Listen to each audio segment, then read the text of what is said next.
Washing મશીનમાં ગંદામાં ગંદા કપડાં વોશિંગ પાવડર વગર અને લિક્વિડ વગર ફક્ત ને ફક્ત 5 જ રૂપિયાની એક વસ્તુ નાખશો એટલે તમારા કપડાં એકદમ ચમકતા થઈ જશે. તો આજે આપણે લાઈવ પ્રૂફ જોઈશું. વોશિંગ મશીનમાં કપડાં ધોઈશું અને કપડાં ધોઈને હું તમને એ ડાઘ એકદમ ક્લીન તમને કપડું કરીને તમને બતાવીશ. તો hello friends, welcome back to my channel. કેમ છો? મજામાં? આજની વિડીયો તમારે ખરેખર ખૂબ જ હેલ્પફુલ થવાની છે અને તમારો ખોટા લિક્વિડ અને પાવડરના પૈસા ઘણા બધા બચી જશે. તો વિડીયોને લાસ્ટ સુધી જરૂરથી જોજો. અને હા, ચેનલ પર ફર્સ્ટ ટાઈમ આવ્યા હો ને તો please subscribe to my channel. ચલો લેટ્સ સ્ટાર્ટ.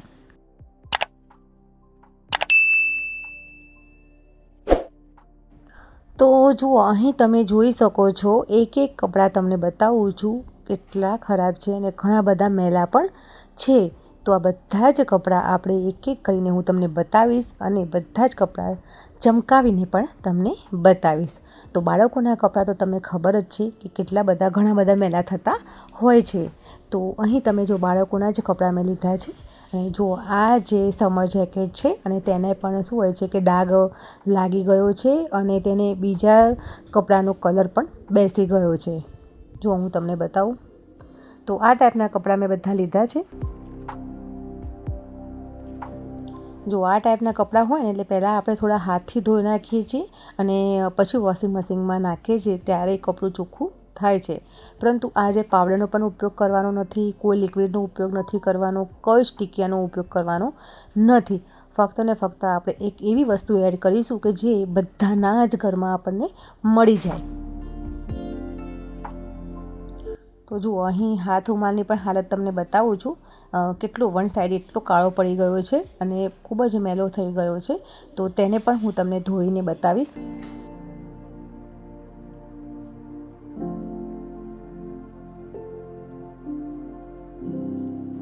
તો જુઓ, આ ટાઈપનું વોશિંગ મશીન હોય જ છે. બધાને અલગ અલગ કંપનીનું વોશિંગ મશીન હોય છે.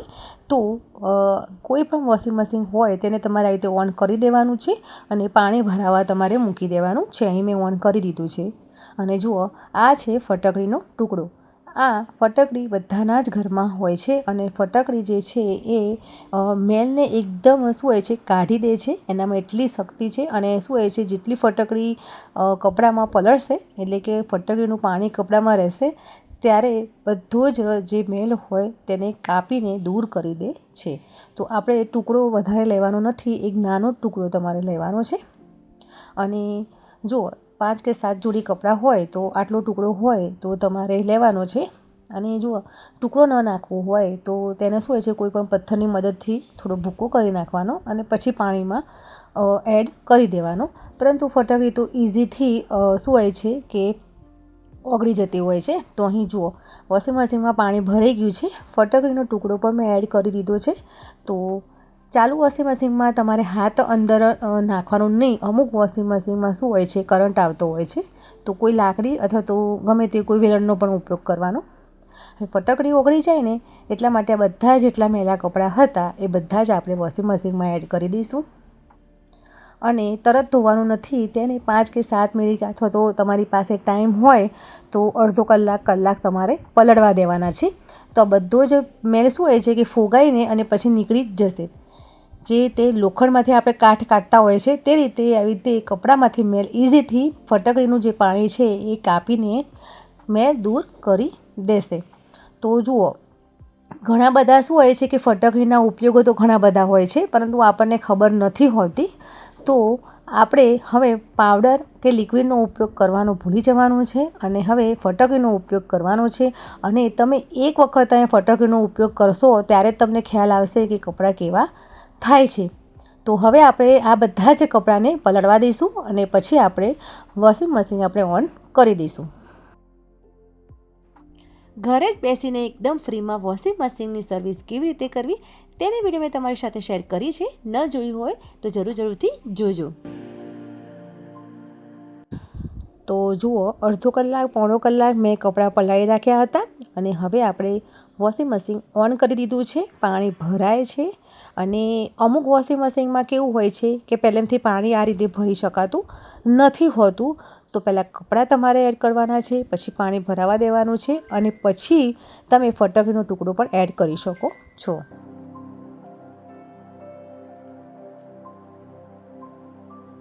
હવે ત્યારબાદ જો કપડાં ધોવાઈ જાય એટલે હું તમને બતાવું છું કે કપડાં કેવા ધોવાયા છે. તો જુઓ, એક એક કરીને પહેલાં આ કપડું આવ્યું છે, તો જો હું તમને બતાવું છું, એકદમ નીટ ક્લીન દેખાય છે. જે રીતે આપણે હાથથી કપડાં ધોતા હોઈએ છીએ તેવા જ કપડાં ધોવાયા છે.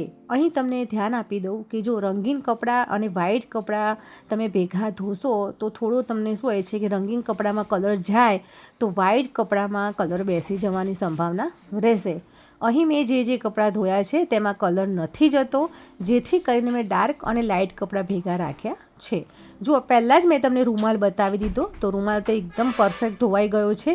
અને જે ડ્રેસ મેં તમને જે કોલરની સાઈડ તમને બતાવી હતી, જે ડ્રેસ એટલો ખરાબ હતો કે જે કાદવમાં પડી ગયો હતો અને ખૂબ જ ખરાબ હતો, તો તે પણ એટલો સરસ ધોવાઈ ગયો છે. જો એનો કોઈ ડાઘ દેખાતો નથી. હવે બીજું કપડું શું હાથમાં આવ્યું છે, જે મારા બાબાનું શું હોય છે કે નાઇટ વેરનો જે ચડ્ડો છે મેં તમને બતાવ્યો હતો, કેટલો બધો મેલો હતો, તે પણ સરસ રીતે ધોવાઈ ગયો છે. તો શું હોય છે, આપણને જ્યાં સુધી કપડાં વ્યવસ્થિત ધોયેલા ન જોવા મળે ને ત્યાં સુધી વિશ્વાસ આવતો નથી હોતો. તો ફ્રેન્ડ્સ, તમે ટ્રાય કરશો, જાતે ધોશો ત્યારે જ તમને ખ્યાલ આવશે. બાકી તમે જ્યાં સુધી ટ્રાય નહીં કરો ત્યાં સુધી ખ્યાલ આવશે નહીં. અમુક ટિપ્સ કેવી હોય છે કે જાતે આપણે અપનાવી જોઈએ ત્યારે આપણને ખ્યાલ આવતો હોય છે. તો ફ્રેન્ડ્સ, આ હતી મારી આજની ટિપ્સ.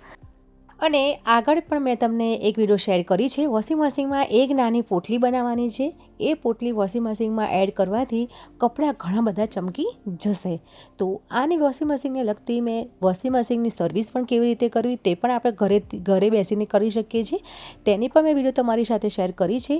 તો ઘણી બધી મેં વિડીયો તમારી સાથે શેર કરી છે વોશિંગ મશીનની. અને હા, કપડાના ડાઘ કેવી રીતે કાઢવા, ડ્રાયક્લિંગ કેવી રીતે કરવા, અને ઘણા બધા મેં વિડીયો તમારી સાથે એ પણ શેર કર્યા છે.